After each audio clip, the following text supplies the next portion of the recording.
ఒక్కసారి కూర్చోండి, కూర్చోండి, ఎక్కడోళ్ళు అక్కడ కూర్చోండి, కూర్చోండి, కూర్చోండి. ఏ చిన్ను అల్లరి చేయకు, వద్దు, వెంకట్ ఆగ, రాహుల్ ఆగు, కూర్చోండి ఎక్కడోళ్ళు అక్కడ. ఒక్కసారి ఏయ్ బయట సంతాన బయట. జై తెలంగాణ. నిజంగా బతుకమ్మ పండుగ ముందే వచ్చినట్టు అనిపిస్తుంది నాకు ఇవాళ మిమ్మల్ని చూస్తుంటే. ఎందుకంటే ప్రతి నియోజకవర్గం నుండి ప్రతి దగ్గర నుండి వచ్చి మరి పెద్ద ఎత్తున ఇంత ఉత్సాహంగా అందరూ కూడా పాల్గొనడం మనస్ఫూర్తిగా సంతోషంగా ఉంది. ఇప్పుడు ఆలోచిస్తుంటే నేను మీరు అందరూ ఎందుకు ఇంత బేచైన్ అవుతున్నాను. తర్వాత ఈ లిస్టు చూసినాక అర్థమైంది నాకు. పొద్దు నుండి 18 మంది మాట్లాడింది.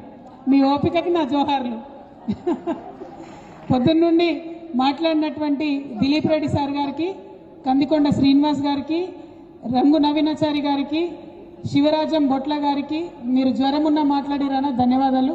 అట్లనే రూప్ సింగ్ అన్న గారికి, గణపురం దేవేంద్ర అన్న గారికి, సుదర్శన్ ఎస్రంపల్లి గారికి, అట్లనే నరేష్ ప్రజాపతి గారికి, కందుల మధు గారికి, వెల్చాల దత్తాత్రేయ గారికి, పుశ్రీ స్వరూప గారికి, మేకా లలిత యాదవ్ గారికి, సోషల్ మీడియా సాగర్ గారికి, సోషల్ మీడియా మానస గారికి, దావా వసంత గారికి, నందిని కతార్ జాగృతి గారికి, ప్రమోద్ ఎలక్ట్రిసిటీ డిపార్ట్మెంట్ అధ్యక్షులకి, లింగం గౌడ్ గారికి, అట్లనే లింగం గౌడ్ గారు లింగం ఉస్మానియా యూనివర్సిటీ లింగం గారికి, అట్లానే ఓపికగా విన్నటువంటి మీ అందరికీ కూడా పేరు పేరున హృదయపూర్వకంగా ధన్యవాదాలు. ఎవరికైతే అవకాశం వేయలేకపోయినామో, మా లోకేన్ రాజన్ ఉన్నాడు, వెంకట్ ఉన్నాడు, మీరందరూ చాలా పెద్ద సమూహాలను అడ్రస్ చేస్తారు. రాము యాదవ్, సంపత్ గౌడ్, శ్రీకాంత్, ఎవరికి కూడా అవకాశం వేయలేకపోయినాం, క్షమించాలి.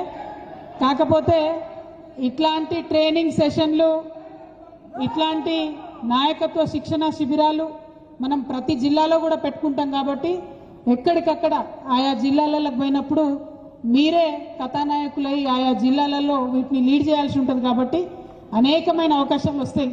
దిలీప్ రెడ్డి సార్ మాట్లాడుకుంటే ఒక మంచి మాట చెప్పింది.